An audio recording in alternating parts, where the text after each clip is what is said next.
going to talk about the WWF King of the Ring video game on the Nintendo Entertainment Center. Or system. Nintendo Entertainment System came out in November of 1993. This would be the final NES WWF game released. So we are done with NES. We have already started with Super Nintendo and Sega games, but they were still releasing games for Nintendo for people who hadn't made that jump to the new system yet. This would be the final one they would receive before you would no longer get Nintendo games or at least not WWF Nintendo games. So this game features 11 wrestlers: Hulk Hogan, Randy Savage, Bret Hart, The Undertaker, Shawn Michaels, Razor Ramon, Bam Bam Bigelow, Yokozuna, Mr. Perfect, and the narcissist Lex Luger. You also get a special character titled You, where you can actually change his name, and it basically is your first glimpse. You don't really get to create much. He's already who he is, but you get to change the name of the wrestler, and this is our first glimpse of Create a Wrestler on any video game. Yeah, I mean, it's bare bones. Far. It doesn't look like you can even change the color of the trunks. It literally is just changing your name, but it says you can also assign attributes to him. So you can, attributes, huh? Yeah, so you can make him stronger, faster. So you can mess with his attributes, but you don't get to mess with his physical appearance. And you do get to change the name of the character. So that's crazy. So it's just our, and it started on Nintendo, and not started on Nintendo. That's crazy. We haven't even had that feature on Super Nintendo yet. No. So that's kind of an interesting scenario. Also, there was a Game Boy version of this game I'd like to point out, and The Undertaker and Bam Bam Bigelow were not included in the Game Boy game, but the rest of the wrestlers were. The movesets were very simple, basic movesets.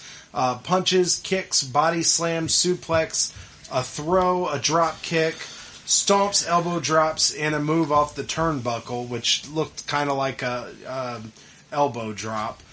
There are no signature moves, so no special moves.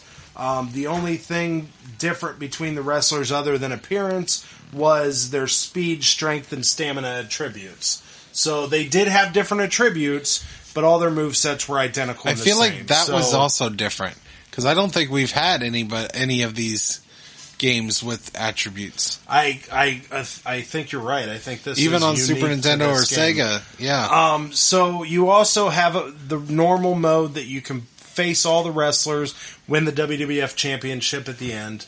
But this has a new mode, King of the Ring mode, where you can actually go through the tournament feature and become the new King of the Ring, which is, I mean, let's be honest, pretty much identical to the WWF mode. You're just winning King of the Ring at the end instead of the WWF Championship. And it just shows a picture of the crown, and hey, congratulations, you are the new King of the Ring. Same with the WWF Championship. You are the new WWF Champion.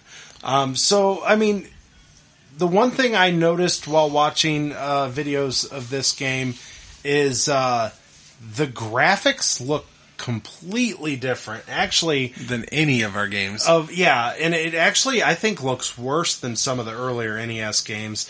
Very cartoony looking, very oversized character models. Just a very different look. It almost felt like they just kind of threw this one together for the NES crowd. Yeah, it was definitely weird looking, although the wrestling animations looked kind of cool. I thought those looked maybe better than some of the old ones. Yeah, so definitely, I mean, not really worth your time to go back and play this one, just my opinion.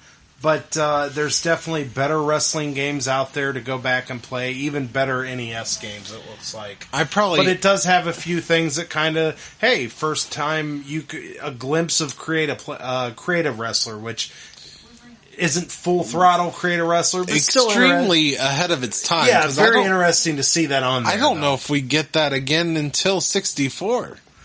Yeah, I don't know. Yeah, because I don't think there was any creative wrestlers on any of the other Super Nintendo games. So I think you're right. I think Nintendo 64, maybe PlayStation, might be the first glimpse of creative wrestler we finally get.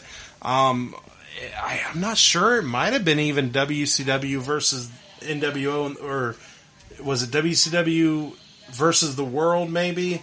Might have been the first glimpse of creative wrestler. I'd have to go back and look, but I remember they had a really good creative wrestler where you could literally change the color of outfits of current wrestlers, and it was a very good game, very well-made game on Nintendo 64.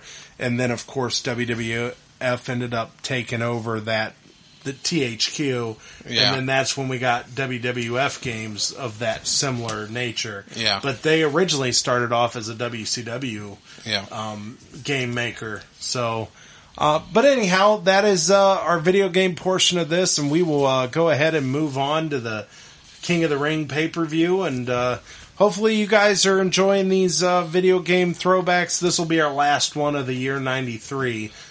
So we won't have any more until 94, because we've ran out of video games already for 1993. This was our last one. In fairness, we didn't, I mean, nowadays you only get one video game a year, so, you know, they were kind of really pushing out wrestling games back then. Yeah, they were punching them out, and but they were throwing them on different consoles. They were making, well, the biggest thing is the reason we got multiples is because it seems like they're making them for different consoles. Like the Sega Genesis had a different version than the Super Nintendo and the Nintendo version. And you had all these different, and we had I think the one was a Sega CD game or whatever. Yeah, So I mean, they're not releasing the same game on multiple systems, which is what they eventually do nowadays. When you get a WWE 2K, which, by the way, did you see the... I saw there's a new one. 2K22 is coming out. Simulation one. They showed just a glimpse of it, but it looked pretty. Oh, I want to play it. Looked pretty for next gen. They got the next gen wrestling game coming out. I'm pretty excited, but they showed the teaser trailer at WrestleMania. Rey Mysterio was featured in the trailer, and it looked very, very good. So I'm very excited to play the newest wrestling game. But yeah, you know, nowadays you buy a WWE 2K game, it's on PlayStation and it's on Xbox. So it's just kind of one of those things that they don't do that anymore, where you get your own game and then they get their own game. You just don't see that anymore.